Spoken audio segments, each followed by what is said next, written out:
There we go. I was like, why is it so dark? I had to turn my light on. Welcome to People Rising, Friday, June 9th. Yes. Hey, the uh the days and weeks are there. Somebody just sent me I misread it. I thought it had something to do with our LinkedIn Live here because it said podcast, and I thought it said shriek. So I thought they were making like a nasty comment about my intro. And I said, boy, that was quick, but it said podcast and Shrek, Got it. not shriek. This is why we can't be alone. We need the grown-ups to come back. Yeah, Kim's not here. Kim is hopefully coming, but not feeling well at this moment. Yeah. But I said, hurry up and get out. I said no such thing. Welcome to another edition. Today we're talking. Wait, before we get into that. Yeah. How are you, Shelley? I'm good. I am. I was preparing for this conversation, and I was checking into. Hello, Chris. Hey, Chris. Sunny in the sunny UK. See, there's a shift in the climate, Shelley. I was just telling you about that. It's sunny in the UK. It's rainy in Georgia. That's what I'm talking about. All kinds of crazy things happening. Yeah. Sorry, go ahead. You were saying. I was saying as I was preparing, I was going through some of my notes, and I literally closed the book. I thought this is a good conversation because when we were there was a reference to Larry Summers and his articles, and for those of y'all, you can probably Google it. But I really wanted to dig into some of the things that were being shared out last year. That kind of would spill into this conversation. For those of y'all on LinkedIn, I'm going to be using words that are on LinkedIn a lot. Just giving you a heads up. Shelley's planning to use words from LinkedIn. I'm using words. I'm sort of in a silly mood today. I'm not sure why. Tell me. What are you thinking about this? So friends, there was this article, and by the way, Larry Summers, who I'm referencing, is a former Treasury Secretary here in the U.S. And there was an article that was out in 2022. So last year, when a lot of folks on the LinkedIn streets, especially, were talking about quiet quitters, and he mentioned in the article that he believed that quiet quitters were ruining the economy. And I'm sorry. That strikes me as humorous, obviously. And I really wanted to dig into that because there was I did see this article last year, but I wanted to come back to it again this year because as we're talking about, he was really trying to lean in on productivity. And I don't know if you guys remember last year, there was still a lot of angst with working from home and the way that people were correlating productivity with working from home. Although there has been, and I haven't seen any data to show that productivity took a dive because people were working from home. In fact, people were burning out because they were working so hard. Actually, there was research that during the pandemic, productivity went up. Yes. And they attributed that, this was out of the University of Mexico. They attributed that, see if I can track that down while we're talking here, but they attributed that productivity increase to people not commuting. Yes. Yeah, because you're spending more time working and less time commuting. I think they said in the US we picked up, I think it was 60 million hours. Oh my gosh. 60 million hours that people were no longer commuting, they could do something else. And in the article that I'm referencing, the something else they were doing is sleeping. I'm serious. That was in the article. I will get on the Google machine. Yeah, that actually still works, even though the thing is infused with AI. Exactly. Google still works. Exactly. So I was starting there. I went back into that because when the article came out last year, and I was trying to dig a little bit deeper into thinking about this from an econ perspective or economic perspective. What does he mean? Like, and so I wanted to understand, or at least maybe we talk a little bit more about quiet quitting, because when quiet quitting, that terminology that was floating around on the LinkedIn streets last year, when I first saw it, and by the way, to my understanding, it started with the Gen Z population of workers, and they were sharing that, and it was I think it was on TikTok, to be honest. People were sharing that they were not doing 150%, like they were just doing what they were hired to do, and so quiet quitting really took a turn in the way that people were defining what it was. It kind of fluctuated a lot. There were people who were just saying, I'm not leaning in. For those of y'all who were around in the workforce before 2022, remember Lean In? You remember that? Leaning in, and where you were Run to the Fire was another one that was, a few years before that, where we were as a workforce. And especially for those of us who are not Gen Z or not millennial, and a little bit older than that, but we were really driving ourselves in the ground with the way that we were working. That we weren't talking about mental health. We weren't talking about anything having to do with really balancing and shifting in the way that we use technology more, and all the things that we used to say. Let's work smart, not hard. All those things, those platitudes. But quiet quitting came around, and for a lot of us, it wasn't that we weren't doing our job. It's just that we weren't going to do even more than you were being valued. And there's a mindset after the pandemic that a lot of people were really shifting to figure out what's my purpose and what's my value, and how am I taking care of myself and my family. All those eye-opening things that we all kind of experienced together coming out of the pandemic in 2020 and 2021, and then came to 2022. People just said, "That's it.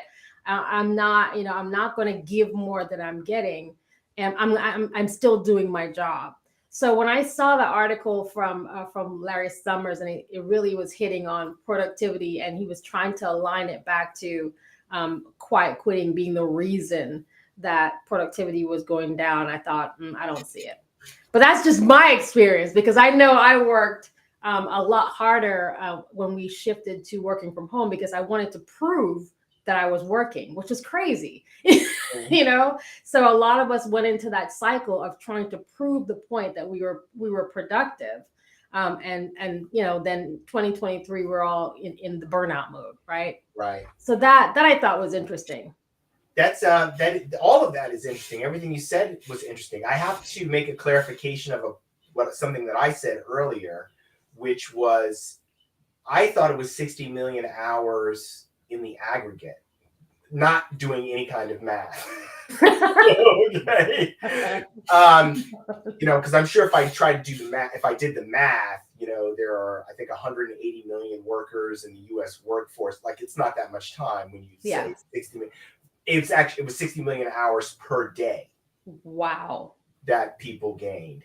And then what they did is they calculated a period from March to September, and that was 9 billion hours that was gained. So anyway, I dropped something from the University of Chicago that I just pulled up. I mean, I didn't read it, but that, is speaking to the issue. If you just type in to Google, you can find out more about, there's lots of articles talking about all that time that was saved because people were not commuting, and how they were using it. But the point that you're making about quiet quitting, I think the assessments associated with why labor productivity is going down stems from underlying beliefs about that you have about workers generally. Oh, here comes Kim Blue. She's popped up. Hi, Kim. Hi, Kim. Are you feeling a little better? Yes. Sorry. So Sorry. I was telling Lenwood this is, Kim and I are in the same state. And so we just happen to be the state where we just keep getting sick all the time. You don't mean like state of being. Oh, no. Location. Same location. Same location. Yeah, I don't. Thank you for the grace. I don't know how I was literally like getting ready, and so nonetheless. That's all right. Lenwood has answered our question about. I'm just kidding. I was giving my feedback on quiet quitting and why I don't like that term. Oh my goodness. and speaking to what Larry Summers said, which is that he says that the phenomena of quiet quitting, and there was another one, it was like minimum something Mondays or something, and he was saying, hey, these are the reasons why labor productivity is down. And I said that before we have facts about why labor productivity is down, we have people who are hypothesizing about why, theorizing about why labor productivity is down. And I was saying that your theories are going to stem from your underlying beliefs about people, about work from home, about the terms quiet quitting, and whether those things are exist. So that, I think it's what he is attributed, because he doesn't have any research, I don't think, about why. I mean, he can tell that labor productivity is going down, but I don't think there's been enough time, or maybe the research is underway as to why labor productivity is down. There are other reasons. There are other potential reasons. It could be that people are simply overwhelmed by digital communication. And so productivity is down because people don't know whether they should go left or whether they should go right. They could be working very diligently and going nowhere. Wouldn't that also result in a lower amount of productivity? Definitely. I think, sitting in the seat of someone who has strategized with companies about what return to work was going to look like, but also helping companies also think about how we optimize a distributed workforce, whether it's leadership and people, whether it's people only and then leadership does a hybrid, because I've seen all the models. I think two things. One is, I think people didn't know how to do this before. And so they were just sort of staying employed and working. And we were labeling it underneath performance, right? Performance management, or it was sliding up underneath something else. And so now we've been able to name it, where we're not necessarily replacing employees who are disengaged with, employees who are completely checked out. Yeah. And then the reason, or having heavy influence, is all of the environmental factors, right? There is less separation of this life. It's all existing in the same place. So that's the first thing that I'll submit for consideration. The second thing is, there's been this awakening that is also balanced with everything that people have been experienced. And so we've seen more of a shift, right? It's now more of an employees market than an employers market. And so employees are saying, this is what I want in my ideal situation. And so it's a little bit of, if I can't control all of these things over here, I can't control the environment, I can't control any of this stuff, then I am going to try to control what I can and ask for these things. Whereas before it was a little more, if you want to come work for us, here's what we're going to offer. Now employees are saying, I do want to come work for you, and I want you to offer me this. And if not, I'll go somewhere, because other companies are now doing that, right? And so companies that were like the pretty girls at the party. So my analogy is always the pretty girl at the party, right? So there were companies that were like, oh, we're the pretty girl at the party, right? We got the nice lipstick, right? We got a nice bag. My dress is this. And then now other companies have come to the party and been like, well, I got a nice bag. And my lipstick isn't red, but it's a nice shade of pink. And you can come right over here and have pink lipstick and, right, hors d'oeuvres and, mocktails, whatever your jam is, right? And so the market started to be more competitive. And so all the girls were pretty, right? And so now where are you right? Where are you going? Is that you're not limited in your choices in terms of brand awareness and brand acknowledgement. And so I think that has really sped up everything, especially with the conversation around burnout, especially the conversation around mental health, especially right because the level of unrest around mental health, right? When we think about unrest, global, social, racial, all these things, but like there's an entire sort of mental health unrest that is taking place. All of that, I think, is factoring into productivity being low. And you're seeing a shift where people are like, I'm actually choosing to withdraw in an effort so that when I do find my passion, my thing, I can bring all of me into that because they're not willing to sacrifice it anymore. Right? That's a great point. We started right before you joined. I was sharing my take on kind of the attitude, the nature of work, and employees' motivations have really changed. And I was saying that we kind of sensed that right after the pandemic, during the pandemic, and all of that. So I was going to say pan-eric. I try not to use the P word a lot, but right after, really. The beginning of last year is when I first started seeing these words being cycled out. And again, this is where I'm also very cautious in where does this come from? Because what we tend to do is, especially on the LinkedIn streets, is that we'll see these terminologies roll out and then we go really quickly from being empathetic to owning it and making that a part of our identity. So I was in conversations where I would have people trying to convince me that I must have this thing, therefore X, because everybody has it on LinkedIn. You must be, how are you managing quiet quitting? Well, no, I'm still working 150%. What do you mean? I'm not, right? And how are you managing? How are you managing? Yeah. And you'd see these articles churning out, like people are whipping out these articles for the likes and clicks. And then you have employees going, well, I must have that because everyone else seems to. And so now you have to respond to that in some kind of way. And even in responding to that takes away from productivity because now you're spending time as an organization trying to figure out whether your employees are experiencing this in real terms, or if this is something that is another, lean in movement, right? Remember that. So when I was preparing for the call, Kim, and I was going through some of my notes and kind of researching and all of those things. I also couldn't find any information that was data driven that showed that productivity dropped. And I can tell you, even the organization that I'm in, it didn't. In fact, revenues have been fantastic. So we have proof points that it didn't. And so it's when I think about labor productivity, I was also trying to figure out, is this something that is a white collar versus blue collar type conversation? So that's a great point. I will actually add to that one thing for consideration from probably like a DE&I standpoint, right? This is the first time we've had 5 generations in the workplace. Let's just call attention to that.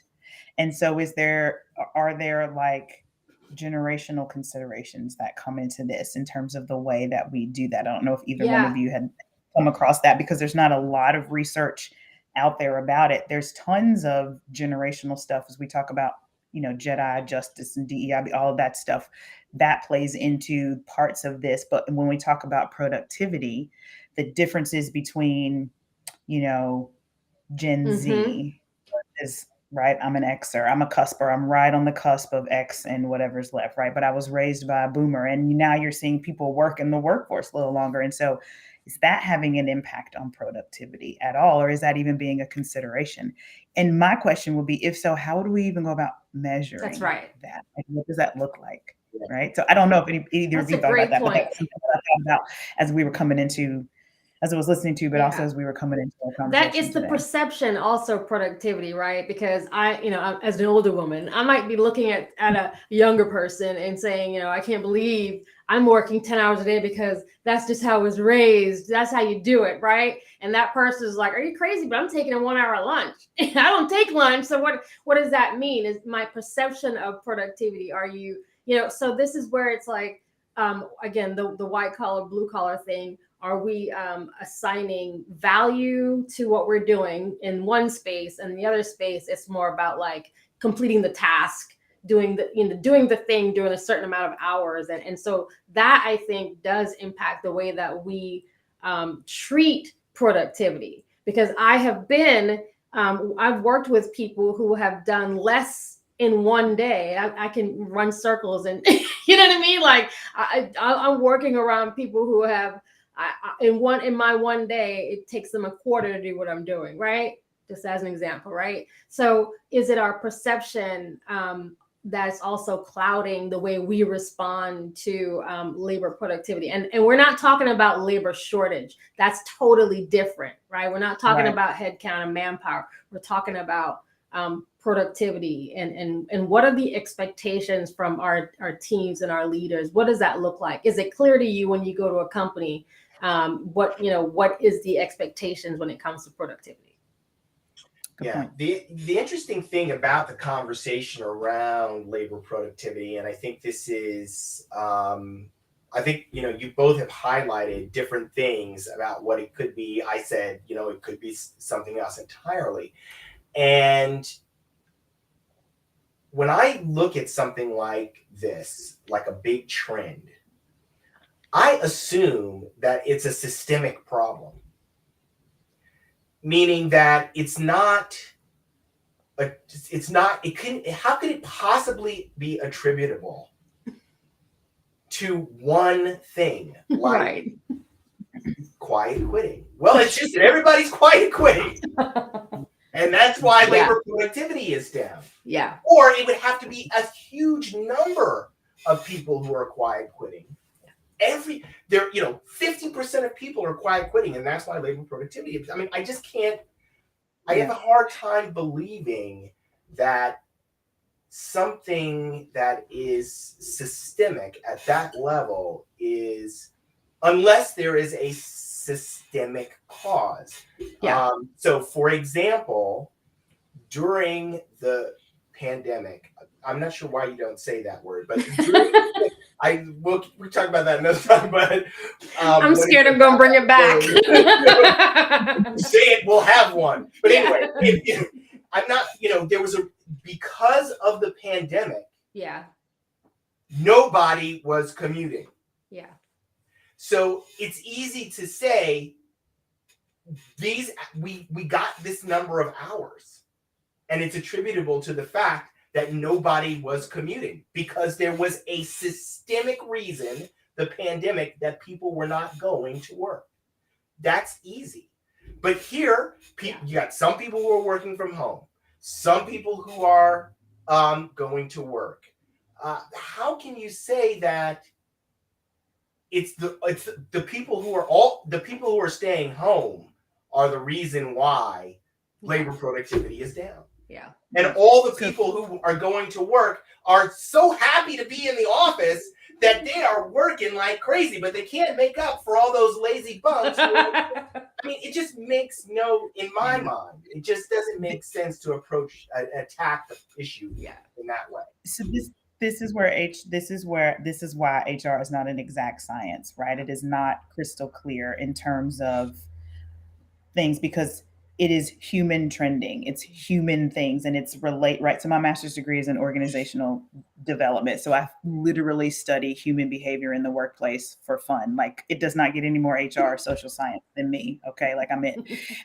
And when I look at behavior patterns, because what you're talking about is the unpredictability of it, Linwood, and not attaching it to this concrete thing.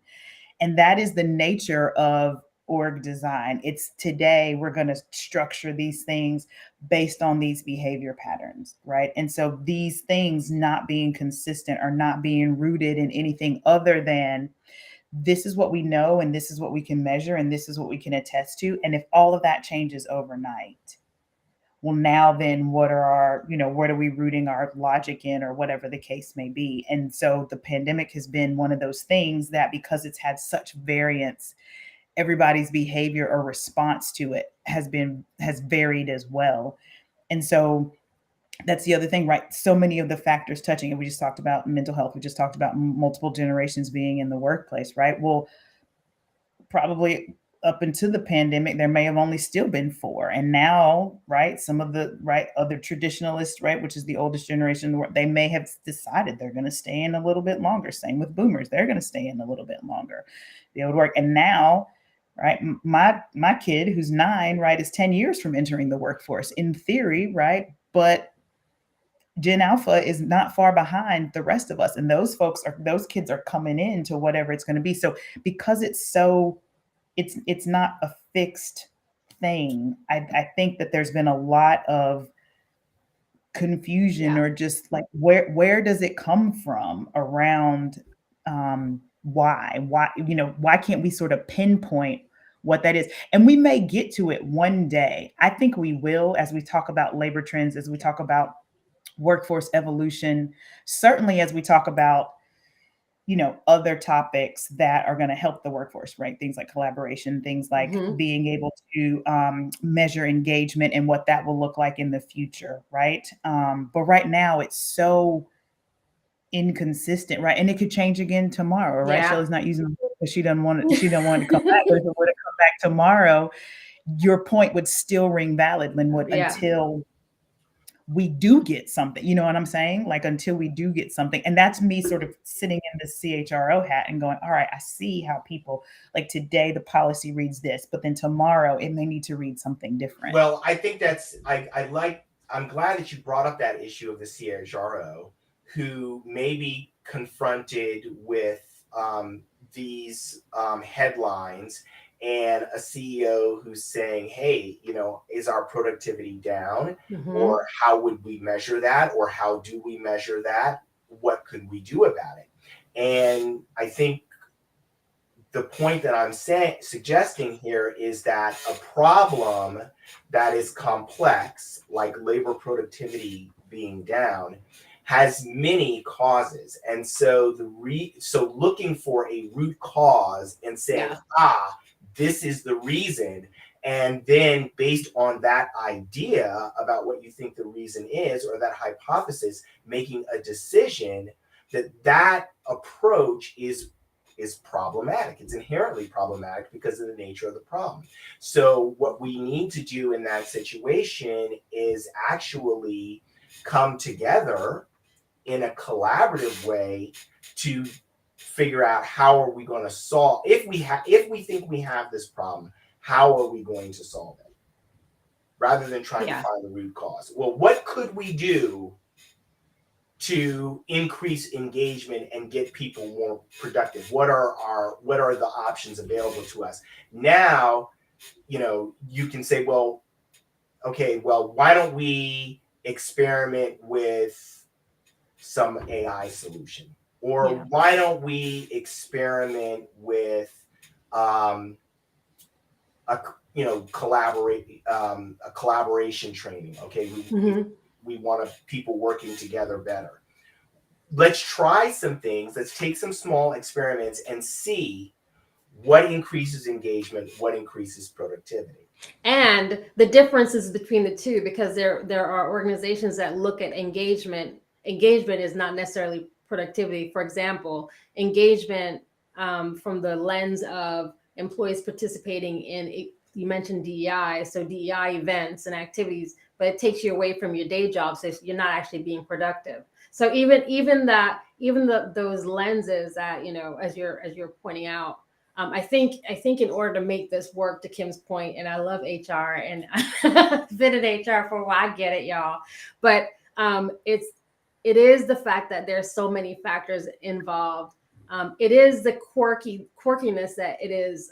These factors are also interrelated. Those roles that are considered those soft skill roles, like how do you measure someone who's in HR Right? It's not exactly the same. It's not the same way you'd measure someone who's a project manager within the business, or a salesperson. You know what I mean? It's different. So the technological factors, AI that you mentioned, the human factors, the different skill sets, upskilling, and all the education factors, and then some of the practices. So this is another thing I was thinking about with Larry's article, Larry's response, which I think was like, no, okay, because then I was thinking about like the management practice. So I know we talked about this in previous sessions. We talk about the impact in the way change management happens and all the collaborative things that we need to do. And I was thinking then, what would need to happen from a management practice in the way that we treat and measure and respond to labor productivity. If, for example, if you're in an organization where you have a mixed environment of both salaried and hourly workers, right? And those are kind of the confines. How do you address labor productivity given those type of factors? So the management practices also came to mind, because you might have a leader who's looking at productivity as, Linwood has been in this session, this one-day session for 5 hours. He's super productive. Samantha's at her desk. You know what I mean? It's that those management practices, and they're not aligned. So I think this is one of those conversations that we definitely need to, at least the CHRO teams and leaders and CEOs need to be considering, but really dissecting all of these different factors that we've kind of thrown out. Yeah. I mean, I do a little bit of looking at this. Tell us why, Linwood. I do a little bit of looking at this. I've been looking at it for quite some time. But if I am looking at labor productivity, first of all, number one, I question the measure. Yeah. Because I don't think that measure has changed since our economy has changed dramatically away from hour of input equals hour of output, or some output. But I look at things like, what impact might to your point, what impact might management practices have? Yeah. Maybe people are just tired of being told what to do. that is as much. Just want to do my job. That could be just as much a factor as anything else. Yes. What about values? Yes. Both of you, right? What about values? Like, where does that fit into? Okay, so what I'm doing my values do not align with the values of the organization, or they've not been communicated, or they've shifted, and what I was brought in to do, I'm now not doing. And so, like, where does that play into labor productivity? That is huge. Hi, Katina. So that is huge, because that goes back to a point. I try to make this point as much as I can. It's the window dressing as well. So if you're sharing with your employees that these are the 2 or 3 things that will make you successful within the function, within the job, right? This is how you align back to our goals, our priorities, and all those things. And then your HR/employer brand/ corporate team comes up with some new mindsets that no longer align, and now you're starting over, essentially, right? Here are some new values. We've shifted. We've come out of the pandemic and we've shifted, and now you're being expected to produce aligning to these new values. Am I productive? Because I'm still, I might still be hanging on to, we use the word innovation, but innovation isn't saying, hey, here's a new spreadsheet, do this in Excel. That's not necessarily. We're innovating. Right? We're innovating. Let's upgrade, and we're still going to use Excel to solve complex problems, right? We just talked about this. We talked about that. Actually, you raised something which I had kind of forgotten about just a few episodes. I guess it was episode 2 weeks ago, where we were talking about how change fatigue. Yes. I read an article, or I read several pieces about. Actually, it was Michael Arena was talking about the activity avalanche, and what he was saying is, you had people, we had the remote working situation. Then CEOs in some companies, they wanted people to come back. We had a period of resistance. Eventually we got return to work mandates. Yes. When those return to work mandates went into place and people start coming into the office, all of a sudden, all these initiatives started raining down the organization. And then people were talking about change fatigue. Yeah. So maybe actually the reason why labor productivity is down is not work from home, but return to the office. They're tired. Arenas is the activity avalanche. I mean, I don't. Anyway, that's just looking at it from another. But as when you said that, I literally went through my mind about, oh yeah, that's right. We're return to work. Then I heard about the resistance. Yes. Now people are back in the office. Then it was like activity avalanche. Next thing I know, we're talking about change fatigue. Now we're talking about labor productivity. And it's because the engagement got, what happened, a lot of companies were using culture as kind of like the stake in, if you come into the office, now you're experiencing our culture. A lot of companies had terrible cultures before everyone was working from home, but you never fix the culture. You just want people to show up and kumbaya it. So, I love this. So much of working culture is at odds with innovation. Thank you, Chris, which makes it so ironic. I love that. I was going to call out this comment, and I think that it is like absolutely spot on, right? The culture work that you were talking about, Linwood and Shelley, right? Like not being evolved or not having like good culture before just exacerbates, right? The things that we're doing now. And so now when we talk about complex problems like labor productivity, and then we talk about adjacent complex problems like, well, is that a result of change management? Is a result of not being aligned in your values? Is it a result of all of these things, right? So when you start to look at what your complexity matrix is for this one challenge, it gets to be multidimensional. Yeah. And so now you're looking at, we've got to solve for this. Where's the right place to start? Culture is probably the most complex of all of those. Sorry, Lynn, when I was laughing at your face. It's when this whole thing, they started talking about labor productivity going down 5 quarters ago. Oh, labor productivity's down. And the first thing I thought, it seemed pretty obvious to me. I'm not saying that I'm like some know-it-all, but it just seemed like there's an obvious reason why productivity is going down. And here it is. Yeah. Productivity went up when people went home because they got a couple more hours. They weren't commuting. Yeah. Now they were required to come back to work. Yeah. So they're commuting again. And doing less. You just lost the time that you gained from not commuting. So it's pretty obvious. Which is what led to quiet quitting, Linwood, which is what happened, because people were like, forget it. I'm just going to do my job. So Katina has a note. Oh, here we go. As well. Yeah. The thought of going it is exhausting. I just want to do my job. I just want to do my job. Trust me to do my job. And it does actually cause change fatigue. And no, this doesn't mean, listen, I know there are folks who are watching now live and you'll catch the replay. And we're not saying that going in the office isn't a thing, because I actually also go in when I need to, when there's a reason and a need to. And it's very intentional, and I am very productive because there's an agenda and there's an intention behind it. It's not just going in just to go in.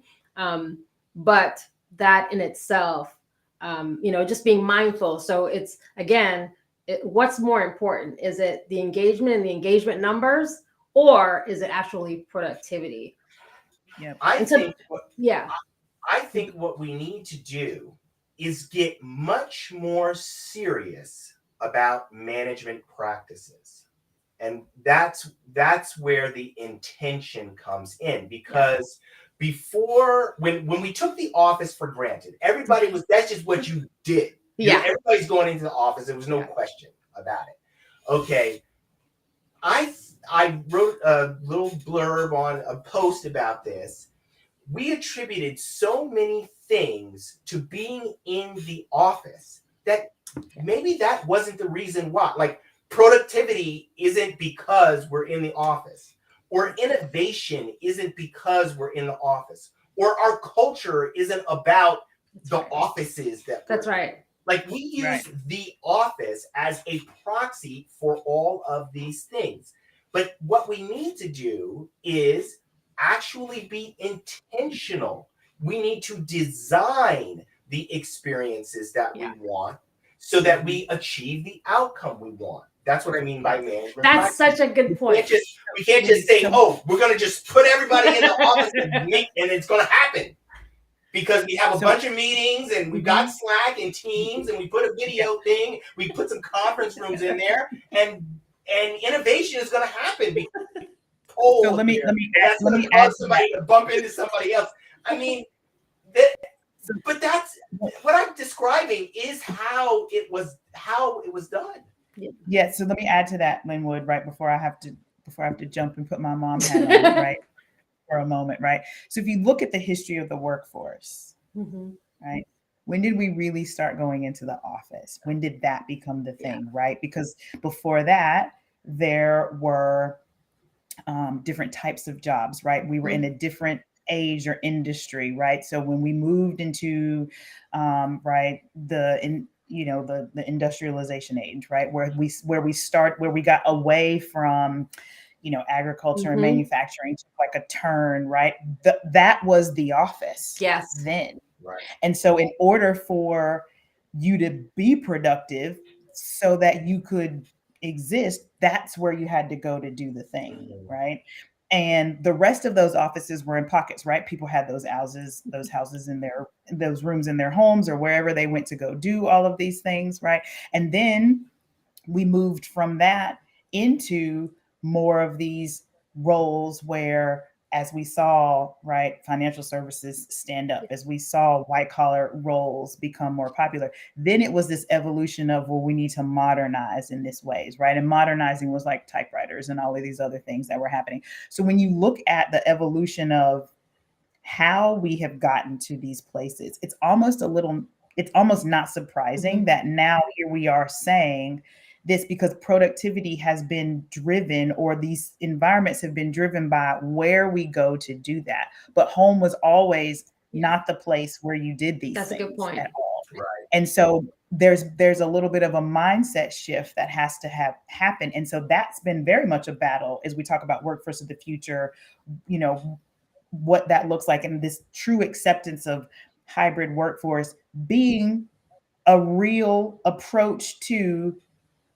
productivity, but also being a consideration for how we design, labor strategies, period. Because those strategies that we design or employ are going to be the very things that inform that. But I wanted to just call out the history of that, because you were raising good points, Linwood, around saying you can't just shove the people in a room where you couldn't. But back in the day, they used to shove them in a cave, right? They would shove them in a factory, right? Or they would shove them on a whatever that work was.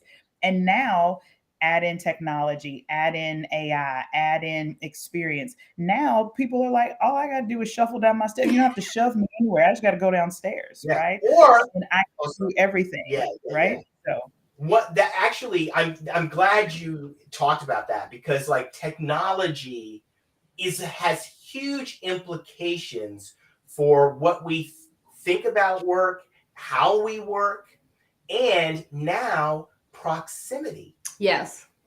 How important is it that I be in the same room with Shelley? And that inevitably is the question. And so, one of the things I love about Ed Morrison's work and what he has uncovered in the collaborative sciences is that collaboration is not a function of proximity. That's right. It's a function of our conversations. That's right. It's the conversation. The technology that we use to spread information, to spread knowledge is the conversation. Whether we're having that conversation using Slack or we're having that conversation in person, or we're having that conversation over Zoom, what's important is that we're having the conversation. Right. And that brings me to Apple Vision Pro. And I wrote a post. My first reaction to, I had back-to-back posts. First post was, that is so ridiculously expensive. I don't care what it does, unless it transports me somewhere. There's absolutely no way. I just immediately assumed it was like an entertainment type device. There goes our Apple sponsorship. I wish we had an Apple sponsorship. But here's the thing that I'll say. Okay, so then after I got over how ridiculously expensive it is, I went and I looked at the video about what it can do. When I saw the amount of technology in the device, I said, whoa, I understand why it's so expensive, because there's so much technology in there. Yeah. But I said, my actual words were Apple just gave the commercial real estate industry a groin kick. That's what I said, because that device is transformative. It really is. The experience, like, for example, the way that it images you so that your actual, the way you look, not some avatar that kind of looks like you. Like, I love the black circle face with the goatee that I was wearing a goatee for a while. So anyway, now I'm wearing a beard. I would put a beard with you know what I mean? Yeah. Me and literally 500,000 other black guys. Yeah. Look like that avatar. Apple has changed the game by making it possible to present my actual image in a way that if I'm using these glasses and I'm interacting with people, it feels like we're in the same room, even though we're not. Now, let me ask you, if it feels like we're in the same room, do we need to be in the same room? Some people need that. So real quickly, Enrique. Oh, and Kim, do you have to run? I do. I'm just going to say this. I think that there are always going to be some people who do need to be in the same room for their reasons around productivity, right? And this goes back to a little bit of the measurement and some of the things that we were talking about, or like how you measure some of those things. But I think there's always going to be that thread of, because this is the best way that I work, I think people are gonna want to be there. And is it gonna have enough influence? Right. And then the new complex problem is, well, then how do we manage the VR among the AI and the people in the room, right? Which is a completely different people rising conversation. That is a completely different people rising conversation. But I agree with you. The question is, do we base our organization's cost structure? Is our real estate strategy? Think about the hiring. If we hire somebody, oh my God, we need more time. And I have to think about virtual hiring, right? Like I'm going to finish the replay of this later, but I'm curious to hear what you both have to say about this point around, do we need to be in the room if the AI doesn't mean that we have to, right? So, okay. So see you all later. Bye, Kim. So around the value, hi, Enrique. I love what he shared about. It's hard until it's not. It's expensive until it drives it in the industry. It was and hard work versus smart work. I don't like hard work. my kids said to me, "Daddy, you love to work." I said, "No, you have a misunderstanding about what Daddy is doing." I do not love to work. I don't like busy work. I don't like busy work. And the thing is, there are folks, that's everyone, we're all made up differently. So there's some folk who really, that's their thing. They like the busy work so that they can say, I'm really busy. I don't like that. I want the value out of it and to know that I'm results driven. So it has to be a result to it. Mm-hmm. But that point about, some, there are some, and there are situations where it makes more sense for you to be in person. There's some, you know what I mean? There's some conversations, there's some meetings, there's some times where you do need that kind of, especially creatively, you're able to bounce off of someone else's energy and kind of flash bomb those conversations, have the brainstorming or whiteboarding or whatever we used to call it. But there are a lot of people that, and there's some things that you can do better off the screen or by yourself. Like if I'm researching or if I'm working on something that needs my attention, physically being in a cubicle and having someone walks by is such a distraction to my creative process that I can't, it's a waste, so that I can't complete the thought, or the idea. But, so there's a behavior around a lot of us. Work was our lifestyle for a long time. We identified by our jobs. I'm so-and-so. And what's the first question, like and I'm not American, the first question I notice Americans ask all the time is, what do you do? Right? So what do you do? What do you do? Yeah, what do you do? Hi. What do you do? Like, it's the first question. And so, when you're even culturally thinking about it, where our identity is like locked into what do you do? So you got to be able to follow it up with something. No, this is it's an incredible conversation. I'm going to this triangle, right? It was taught. This is like, what does it say? Edgar Schein's organizational culture model, right? And basically what that model is about is how do we change behaviors, right? Mm-hmm, and the way we change behavior starts fundamentally with what we believe. That's right. You have to start with your actual value statement. So for organizations, the same way you do at an organization where you're building your value and your purpose, and those things are founded on principles that's agreed upon. They're aligned to your goals. They're aligned to your, initiatives and all those things. That's the same thing. What you're talking about, the values. That's this one. Yeah, I can't see that. What's at the bottom? Underneath that is the beliefs. Yeah. What are the fundamental beliefs? Yes. And so what I'm suggesting here is that our experiences are conflicting with beliefs. Yeah. And that's one of the things that is causing so I'm much. using this. Going forward, that's it. How do you impact? Well, we probably get some blank stares. I love that you said that. I love that you said that, Enrique, because there was a time when I stopped asking people what they do. Yeah, I don't ask people what they do. But the reason why that really resonates with me is because that's what drives me, is the impact I'm having. I love that. That's what drives me. And wouldn't it be great if we could get to a place where, what impact do you have? Yeah. That's powerful. How do you impact this world? That's very different. What's your level of impact? Oh, I'm impacting just myself. I've impacted my kids. I'm paying my bills. But that's, it's fun. It's funny. I mean, I'm joking, but at the same time, I'm one of those people who is like, I have a very difficult time doing something just to make money. Yeah. But there are a ton of people, and I'm not trying to offend you if you're one of these people. I'm just saying there are a ton of people who are like, the only reason I do this is for money, and I need to do X.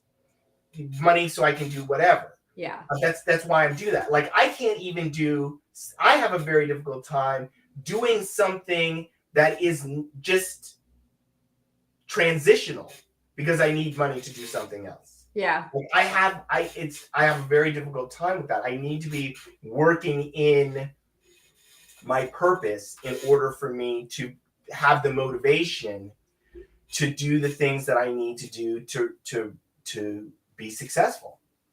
Yeah. I don't know why I'm like that, because there are some times when I say to myself, I wish I could just go get some money. I wish I could just go. I wish I could just set up an e-commerce shop and sell some t-shirts on the side so I can make a few dollars. That still takes work. There are a whole bunch of people. Yeah.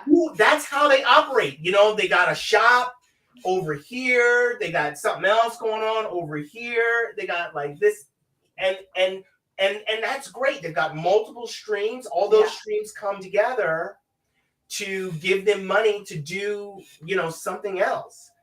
Or that might be live, or it might be going towards some other dream. Yeah. You know what I mean? Oh, that's okay. I wish I could do it. Yeah.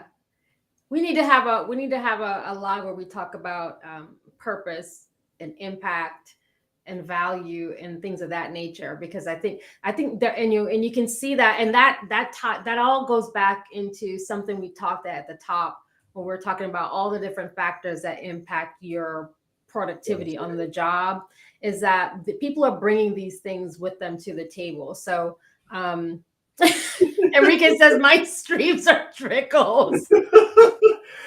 They'll one day these streams keep working, brother. Okay. Streams turn into trickles turn into streams into rivers, my friend. Exactly.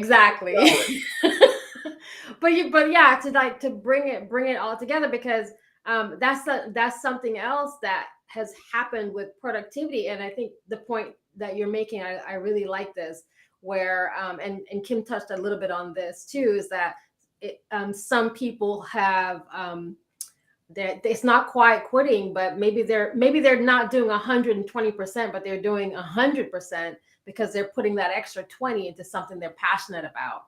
And and so that would that be considered an impact to productivity? No, that energy is going somewhere else. So you're still quote unquote impacting the market, but in a different way. So it's just such an amazing. I love this topic because it really challenges you to think outside of the corporate box and to think about all the different variables that are impacting productivity. You just brought up another point, which it caused me to think of something else, right? We had the pandemic. Yes. Everybody, big tumult to the economy. When the pandemic's over, there was like 3 million people gone. Where did those people go? They're concerned about the labor participation rate. Okay. Well, during the pandemic, if those people were in-person workers, restaurant people, all those kinds of folks, and they had to come up with a new way to make money. That's right. Maybe they're people who are now working in a completely different area, doesn't require them to go into an office. It's entrepreneurial. They're contributing to the economy, but maybe it's not getting picked up. Yeah. Because there are so many. It's a gig market. Ways. Yeah, it's a gig market. So many different ways that people work and produce an income for themselves today.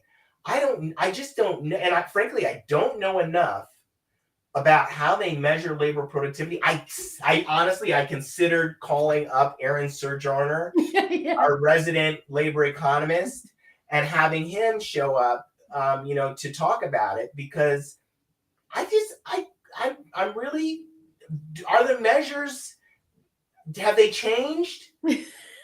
Have they changed? I mean, because we had a major event that impacted our economy. So do the measures that worked before, I mean, they were probably already problematic as the economy was changing, if they're the same measure that was being used in 1945. So, that's my question. Is the way that has it been updated to address these changes? Yeah, that's a good point. We might need questioning it. Yeah, I doubt it. I get the sense that we're using the same systems. We're regurgitating things that have been in place for quite some time. We haven't shifted our management practices. We're just kind of, we're just keeping this thing going, and then we go on social media and we throw out some causation words. We do the likes and clicks come out with some new messaging. And we say what feels good to us. We say what feels good to us. Damn it! Quiet quitting. Quiet quitters and work from homers. Yeah. You're destroying the U.S. economy. That's what Martha Stewart. You're going to destroy America if you don't get back into the office. I want to say go bake something. Yeah, meanwhile, companies are doing very well when you look at their profit line. Profit, you know what I mean? Profit's amazing. So profits sky high. Companies making more money than ever. Price gouging, causing inflation, doing everything else. But it's the workers. It's the workers' fault. I realize we have 30 seconds left. Please forgive us, Apple, and don't remove your Martha Stewart. And Martha, we're sorry. I like you, Martha Stewart. So anyway, have a great weekend, everyone. Thanks for joining us. We'll see what we're talking about next week. Hey, there is water. Thank God there's water, right? Exactly. Thank you, Enrique. Thank God for that trickle. Thank you, Thanks Chris so much. and Katina. See you next week, everyone. Bye, everybody. Bye.